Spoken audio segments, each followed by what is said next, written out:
Welcome everyone back to weekly weather updates, and in today's video we're going to look at the latest on Storm Ashley that will be arriving for all as we head into Sunday morning. Now at the moment we've got widespread yellow warnings for wind issued across many northern and western portions of the British Isles, and we do have an amber warning issued across part of western Scotland. We'll look at that in detail, have a look at those latest Met Office weather warnings, and we'll run through the various shorter range runs, the UKV, the Arpege, Icon, and then have a look at the ECMWF high res as well to see what the most likely top wind gusts will be. Now from a glance it looks like widely 70 to 80, especially in that amber warning, but I do think especially coastal areas, higher ground as well, 85, 90 isn't out of the question. So do remember, if you enjoy my videos, make sure you like and subscribe, and remember to follow me on Twitter as well, the link's in the description. As I said, today we will be focusing on Storm Ashley as it has got some pretty severe immediate impacts in the next 24 hours or so. In tomorrow's video, while Storm Ashley is slowly clearing, then we will focus more on the longer ranges. There is quite a lot of interest as we head towards Halloween, perhaps a bit of a pattern change. It does look like we're going to be seeing a flat westerly for the time being. So do check out that video, should be coming out on Sunday afternoon.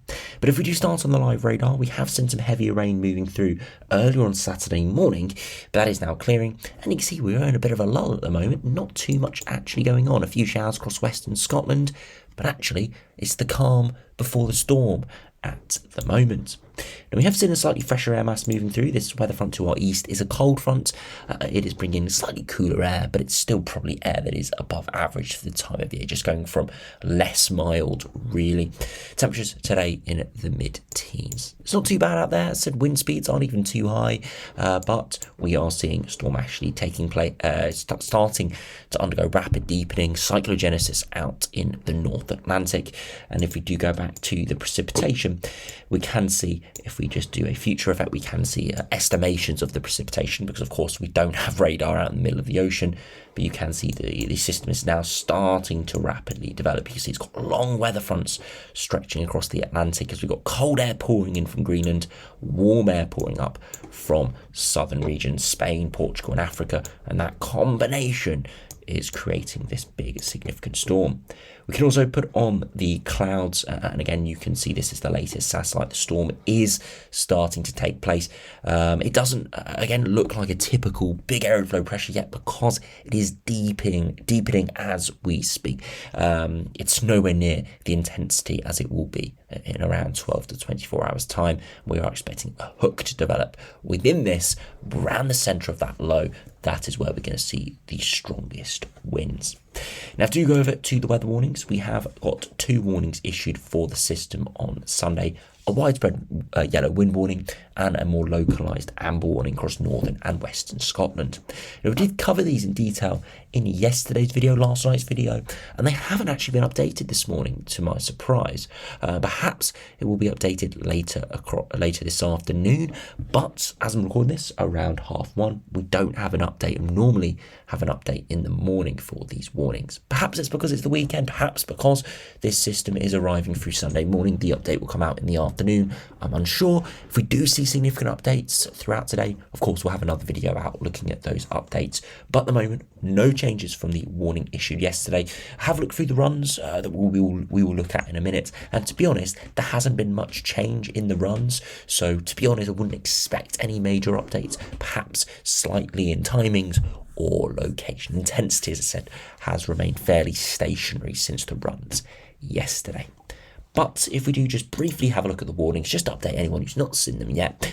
Yellow warning from 3 a.m. on Sunday morning all the way through to midnight for Storm Ashley. And again, we're looking at 50 to 60 widely, 60 to 70 along exposed coasts and hills, maybe even 70 to 80 in a few spots, especially during the afternoon and evening. And again, we've got an amber warning where that is more likely.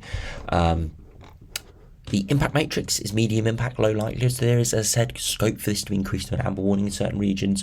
But at the moment, I think where we have the amber warning is fairly accurate. Perhaps extending it slightly further inland, maybe slightly further south, so maybe covering Northern Ireland could be a possibility later this afternoon. But at the moment, the highest impact regions, which is this Western Scotland portion. I think that is fairly accurate. Now, if you do have a look at that amber warning, you see it is medium likelihood and medium impact, and it's pretty much for the same impacts, just a higher likelihood. 70 to 80 miles per hour is pretty likely in this region. As I said, there is the off chance we get to 85, 90 right towards exposed areas or over higher ground. We did see some 100 miles an hour being pumped out by some of the models in the past couple of days. That's died down a little bit. That does look like a possibility out to sea, but less likely near land. But again, you can't rule it out, but a very low chance of that from the latest runs. But as I said, amber warning issued for Western and Northern Scotland.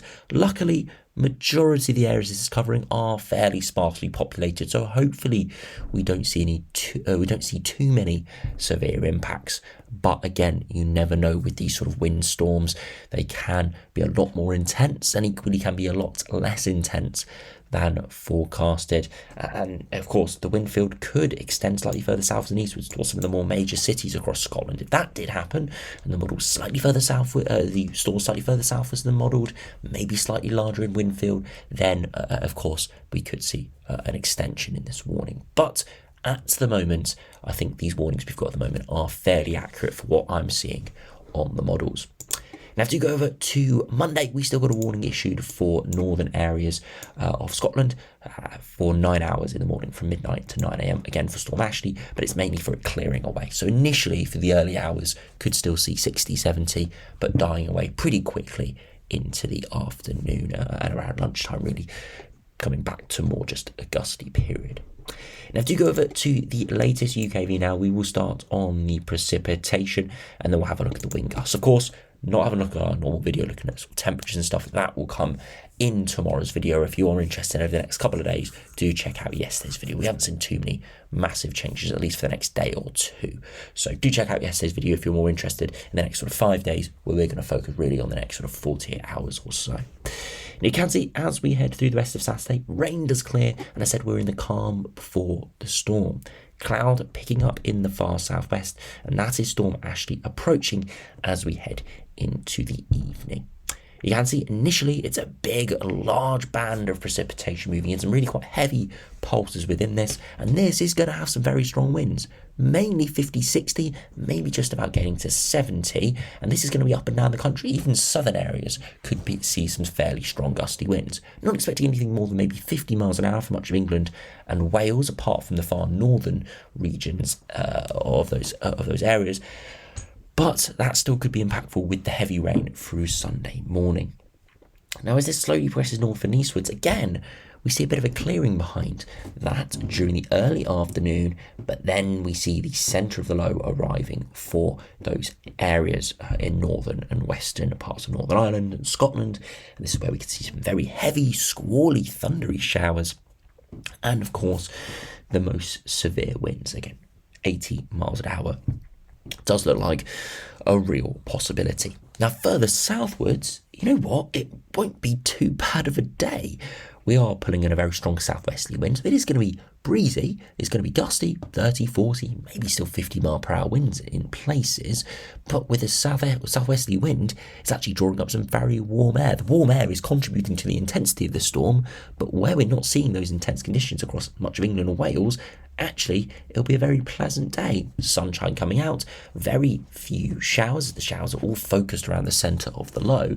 And of course, temperatures would rise accordingly. 17, 18, 19 degrees looks possible. So actually, for many parts of England and Wales, Storm Ashley is actually a bit of a blessing in disguise. Yes, raining and windy in the morning, but by the afternoon it actually is a very pleasant day. I will just touch on those temperatures in the afternoon. You can see potentially, as I said, 16, 17 degrees, maybe even 18 in a few spots there, as we do draw up some very warm air. The dew points are fairly high as well, into the mid-teens, and you see upper air temperatures are very warm as well through that afternoon, into the low teens there. Again, it's a slither of very warm air. It will get pushed away by the evening, but for a period of time during Sunday afternoon, it will be very pleasant in those regions. But as I said, for those northern areas, it's going to be heavy rain, squally showers pushing in, and you can see really quite severe all the way through into the early hours of Monday before eventually that rain starts to subside and the system does clear. There is a bit more heavy rain potentially within the large area of lower pressure through Monday morning, but at the moment it is look like it's just going to flirt with Kent. Doesn't look like it's going to come too far inland, and hopefully most people avoid that precipitation. Now do look at the wind gusts from the latest UKV. You can see as we head over the coming hours, not too much again, calm before the storm. As we head into Sunday morning, you see that weather front initially moving through, the big weather front. We saw a wall of rain up and down the country, even for southern England. Are going to see impacts from this. You can see winds 40, 50, 60 miles per hour, quite widely, all the way from the northern tip of Scotland towards sort of the Isle of Wight. It is going to be windy everywhere. But into the early afternoon, those winds die down a little bit further southwards, still gusty, still 30, 40, but not quite as high. And then you can see the bulk of the winds arriving for Northern Ireland, Western Scotland, and just widely the northern and western regions. Now, of course, last couple of days we have seen some 90 or 100 mile per hour winds out in the North Atlantic, but at the moment it looks like 80 to 90 will be the top wind speeds. And you see why we have that amber warning issued for Western Scotland here. Widely, we're looking at 70 to 80. But you can see those pink and purples where we are getting above 70 do extend into Northern Ireland, parts of the Irish Sea, specifically parts of the far northwest of England, sort of the Lake District, parts of Western and Southern Western Scotland, and perhaps the Isle of Man as well, and even further eastwards as well, perhaps even into some of those more major cities. So again, there is scope for an extension of those amber warnings, but I think the most highly sort of high impact areas, where the likelihood is the highest, is covered at the moment, which is good. As we head through the evening, those winds will slowly die down, but they will remain very strong all the way through to the early hours of Monday. And you can see again, coming quite far inland all the way through to the early hours of Monday, but you can see rapidly weakening into Monday afternoon. And by sort of the afternoon of Monday, it's going to be just a breezy day, nothing too special. So fortunately, the system does move through quite quickly, but it does look like there could be a good 12 to 18 hour period for that bullseye region across Scotland, where it could be exceptionally gusty indeed. And yeah, could be some very dangerous conditions. Could be an extension of that amber warning, but at the moment, I think the correct spots are covered.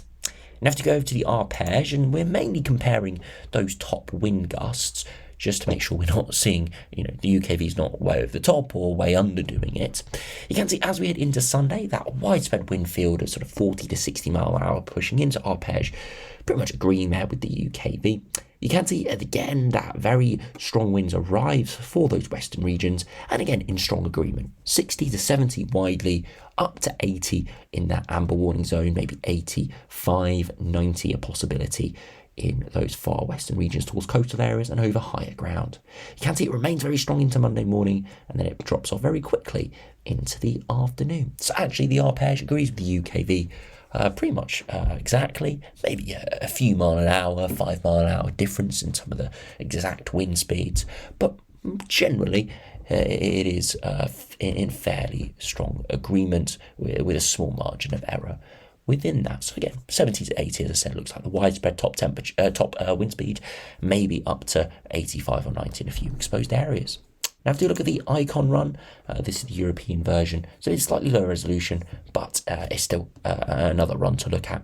Again, you can see into Sunday morning, got a widespread wind field of 40 to 60, maybe not quite as strong as the other two runs. Again, that might be due to the slightly lower resolution, but still a gusty morning, and then the real top winds arrive in the afternoon. You can see icon showing 90 plus mile an hour there in the North Atlantic, just off the coast of Northern Ireland and Western Scotland. Again, we need to keep a close eye on that, but as it starts to make landfall, again, we are mostly in agreement with the other run. 60 to 70 looks like the top wind speed, maybe more around 60 further inland, and again 80 mile per hour is definitely a possibility for parts of Northern Ireland and Western Scotland. Definitely from the looks of these runs, I'm not seeing too much change in those wind speeds from Western Scotland Scotland and Northern Ireland. So again, I wouldn't be surprised if that amber warning did get extended to portions of Northern Ireland, specifically the northern edge. Again, we'll have to wait and see. Again, it kind of touch and go. It is covered by a warning. It's just the difference is the likelihood. At the moment, though, the models are in strong agreement that that wind field is going to be fairly similar across those two regions. So again, I wouldn't be surprised if that did change. You can see through the evening the winds slowly die down, but they do stay very strong all the way into Monday morning before eventually completely disintegrating away into the afternoon. Look at southern England, hardly a touch of wind there by Monday evening. Maybe 7 or 8 miles per hour wind gusts there. Now, do go over to the ECMWF high resolution now. This is on WX charts. Again, I do like WX charts quite a lot. Just sometimes it does load a little bit slowly, so it can be a bit of a hindrance when recording videos. But it has got very good graphics for the ECMWF, so I did want to show this. And again, it does show in a bit more of a colour gradient. Now, if you look at the bottom right here, we've got a max little area showing a max speed. Now this is the top wind gust that we are seeing on this chart. It doesn't mean it's hitting land, it just means on this graphic, that is the top wind speed we're seeing. And of course, this is in kilometers per hour, not miles per hour. So you divide it, so it's about 2/3 roughly is the miles per hour figure. So when we're looking at 100 kilometers per hour, we're looking at around 65 miles per hour. Looking at 150 kilometers per hour, we're looking at maybe 100 miles per hour. Again, it's touch and go. I'm just doing a bit of quick maths there, but that's roughly what we're looking at, because this is said in kilometers per hour. And of course, these are wind gusts, not sustained winds. So if I see anyone saying, oh, 70 miles per hour, that means a hurricane is arriving, that is incorrect. 70 miles per hour is sustained winds within a hurricane. Sustained winds here will probably be like 30 or 40 miles per hour, so maybe just touching the bottom end of a tropical storm in a few spots. So really not anywhere near hurricane status. Again, I just wanted to put that out there because I know there's been a lot of buzz around and misinformation with the hurricanes in Florida recently. Just wanted to define that there. But as we head through this evening, you can see Storm Ashley appearing in our bottom left. And you see the max wind gusts are getting up to 140 kilometers per hour now. So we are looking roughly around 80, 90 miles per hour. And then as it slowly pushes in and really intensifies through the early hours of Sunday, right around its southern edge, gets up to 170 kilometers per hour wind gusts. That is looking at around 100 miles per hour wind gusts. Fortunately, the ECMWF does weaken it slightly on approach, and you can see as it starts to make impact on land, it's down to maybe 140 kilometers per hour, so more around the 85, 90 miles per hour. So in agreement with the other runs, and you can see as it moves inland, it does lose its intensity fairly quickly. Again, that's inevitable. Coming over land, it's not going to be anywhere near as strong as it is over sea because of course, more resistance from buildings and trees and more undulations with the land. Again, inevitably weakens those winds, and then it slowly clears away into Monday morning. But as it arrives, as I said, max wind gusts here, we're looking at 140 kilometers per hour. So again, in pretty strong agreement around that 80 to 90 mile per hour peak, and probably widely around that 70 to 80 miles per hour level. So it does look like a very intense system arriving as we head in tomorrow. Fortunately, again, the one positive is it is most likely going to bring its most severe impacts to sparsely populated areas, but that doesn't mean it's not going to impact some people, and it doesn't mean for the areas that are in a yellow warning or no warning, there's not going to be any impacts at all. It is going to be up and down the country, especially through the morning, before being more focused in the north and west. Most of you stay safe up there as we head into the storm tomorrow, and of course, I'll have another update out if we do see any major changes through this evening. I'm not expecting any. I'm not expecting any major changes to the warnings either, unless we see an actual upgrade or major shift in those warnings. I probably won't put an update out, but of course, do want to just put that in there in case we do see an update.